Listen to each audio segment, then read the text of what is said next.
Hi there! I'm super excited to be here today together with Eveline Lonoce. Welcome, Eveline. Thank you very much, Sabine. Thank you so much for your time and for being here today. Eveline is a leadership and team development consultant. And today she will share her perspective on the impact of sugar on their health by sharing both her personal story as well as her experience working with leaders as well as teams in general. So I'm very excited to hear more about that. So before we hear more about your experience with teams and leaders and the impact of sugar in their lives, would you like to share a little more about your personal story, your personal experience with sugar? Yeah, sure. I like sugar. Who does not? In my past, I have, let's say, around 10 years lived very close to burnout and had a lot of stress and the full life with having children and raising them by myself and working and so, and it wasn't like the possibility of have a burnout, get recovery and come back to normal life, but it was really at the edge of it a long time. And I realized that I got addicted to sugar or to everything that sugar is into it, even the hidden ones, and that it really added actually to that feeling of not being able to perform, not being productive, not having energy to go on with life. And even today, let's say another around 10 years later, I am aware, I've done a lot of work and a lot of, let's say, development in that as well. I am aware what it does, but still today, when I get into the stress mode, when I get into this it's too much and I need to support it for some time, it's possible to do that, but I can see that then I still fall into that late trap of sugar or hidden sugar. It's even more hidden sugar than the one that you can see. And that actually is even my trigger point to see there is something wrong, relax, instead of just usually you go, or I went back then, I went and said, oh, you should stop eat that sugar, you're just gaining weight and so on. And that even adds more to the stress. That is already the cause because you start doing that. Yes. You are so true on that, and it's actually great to hear that you shifted your mindset from blaming yourself and feeling guilty to actually empowering yourself by saying, hey, this is a message, I can work with this. There's something out of balance, or there's too much stress in my life. Absolutely. Interesting. Yeah. And what about your experience with leaders and teams? What kind of role have you seen that sugar played in their life? Yeah, so I train leaders in emotional competence and whole teams, and usually companies come and ask me, how can I make them more productive?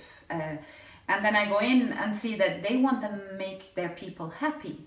But happiness is not necessarily always the best for productiveness and motivation. Sugar in itself, it's not my main point, but I realize then normally, or let's say the younger startups, especially also from Silicon Valley driven part and tech, making the people happy also means providing food and snacks and drinks and coffee. So usually you can eat through the day in the office. Some it's free, for others you have to pay something. But it is general, we have everything in abundance that helps our people to do their work in a relaxed way, which is great. And usually people, that's really the funny thing, that people demand healthy food. So they come back and say, oh, can't you find something healthier as snacks? We just don't want chips or popcorn, or we don't want this chocolate all the way, all around. And then you do that, but you see that in reality, chocolate, especially chocolate, is what is consumed the most. So it is there and people not even realize it. And I think that maybe is one of the points, that you do not realize how much sugar you consume all day long, including the drinks. So free drinks is a part of it as well. And I just see, then people come back and say, yeah, I feel so tired in the afternoon, I'm not productive. I mean, as said, I'm not a health coach and this is not the first thing I cut from the list. But it is a part of it, and I'm sure it has a lot of aspects to it. But one of it is what we eat and how we consume sugar and how it's together with stress. And I think there should be more research on that as well. What does it do to my productivity, and how does it add to stress, or does it help in being happy in the end? Yeah, I don't know. There need to be studies. I would really be interested to see that in a more analyzed way. Yes, it's just my experience. That's so interesting, and also there have actually been done quite a few studies that really showed how the productivity of people in corporate jobs really pick up when they reduce their sugar intake. And it's interesting, this kind of conflict that you talk about, also that on one hand people want healthier choices, so they complain, no, I can't eat healthier because you're not providing it to me. But then the moment you provide the healthier options, they're complaining because they say, yes, but now I want my chocolate or something.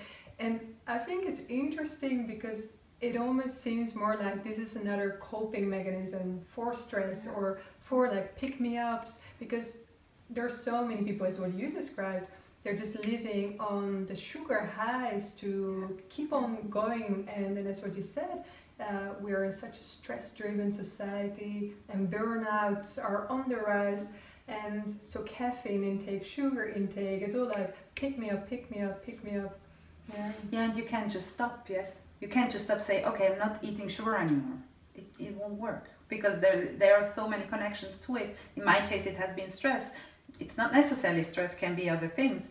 But yes, it's a connection, and actually it adds to the problem if you just say, I'm not doing that anymore, and then you do it. And yeah, it just creates this balance. Yeah. And I think there you are totally right, and you already actually also mentioned it before, that also a lot of emotions are involved in that, because stress is one part, but then it's what you said when before your personal story, what you shared, that you felt guilty and also almost start to blame yourself for giving into sugar. That's an incredible part. It starts turning, yes, and absolutely. Yeah, incredible.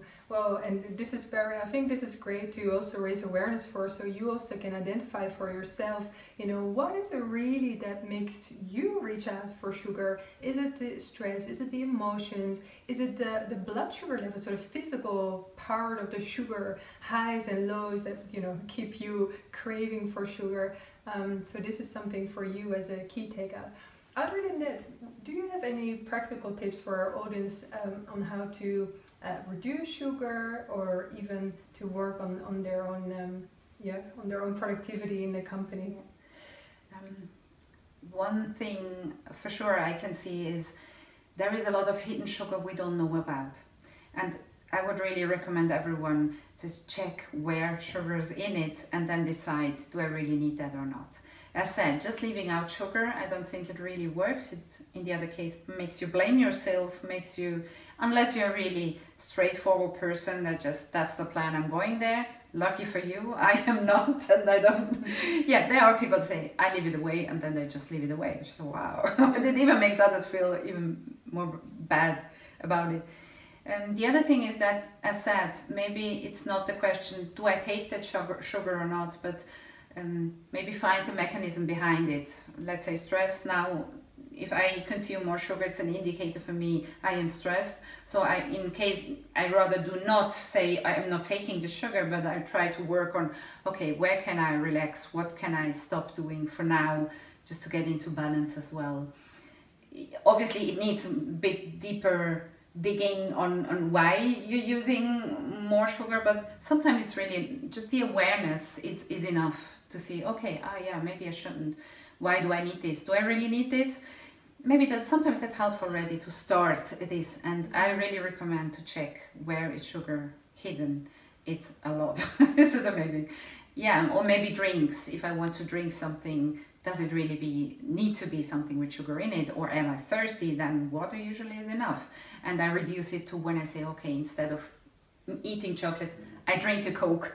Yeah, it's not the best solution, but then I get awareness of what do I drink as well. It's not just in the eating. That is what I can recommend from my side, and what I do also when I train with teams. So make an experiment. The other thing, as now that I said experiment, is you can treat everything like an experiment, and then it doesn't need to succeed, but you can try. And sometimes it helps to say, hey, I did it for a week, so why shouldn't I go on doing it? That helped me a lot with gluten. That is, I have as a problem. I just did an experiment and I saw that it worked. I said, okay, why should I go back now? And yeah, sometimes that helps also to see, let's say in a team or maybe in a family, do it together. Say we do it 1 week and then we see what it brings us. And then go back and see, okay, did we have a change? Did something happen? Is it better? Is it worse? Yeah, maybe just to build awareness around it, because I think it is a deeper thing that you then have to find out, but it's like something you can start immediately. That's a really, really without feeling guilty. I didn't do it. Okay, tomorrow is another day. Yes.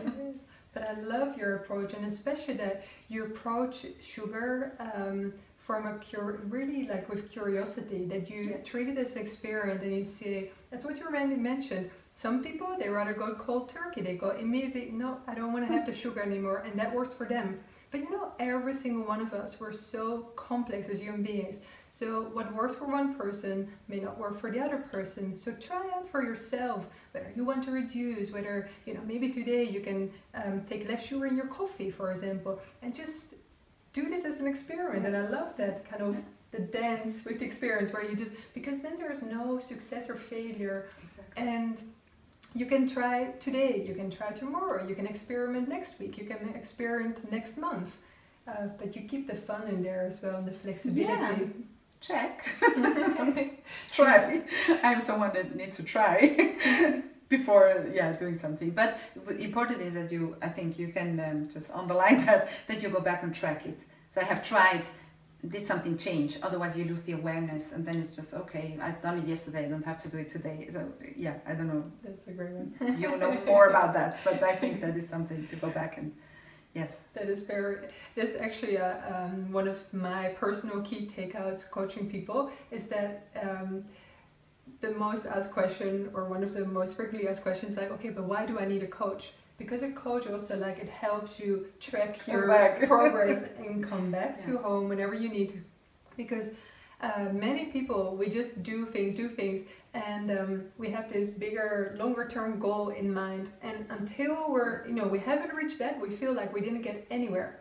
And then I now always point out to my clients, but you know, did you see that little success? Did you see that one? Did you see that one? And they go, oh wow, right. And then you get this motivation again that you just love this experiment and you want to go on, because you're like, oh, if I have already achieved that and that and that, what else can I achieve? And then there's this curiosity again and the motivation. Yeah. People would like to hear more about you and get in touch with you. How can they find you? You can go on my website. It's evelinelenoce.com. Very easy. And you see what I do. But also, please, with any kind of question, just email me. I will answer directly. And let's take it from there. Great. Thank you so much. Thank you very much for having me. And it's really great what you do here to just build awareness.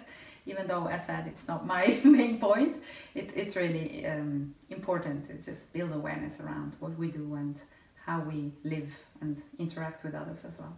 Yeah, that is perfectly framed. Thank you so much. Thank you. Very well said. Thank you very much. Thank you so much for your time, and I hope you really enjoyed this interview. Bye-bye. Bye-bye.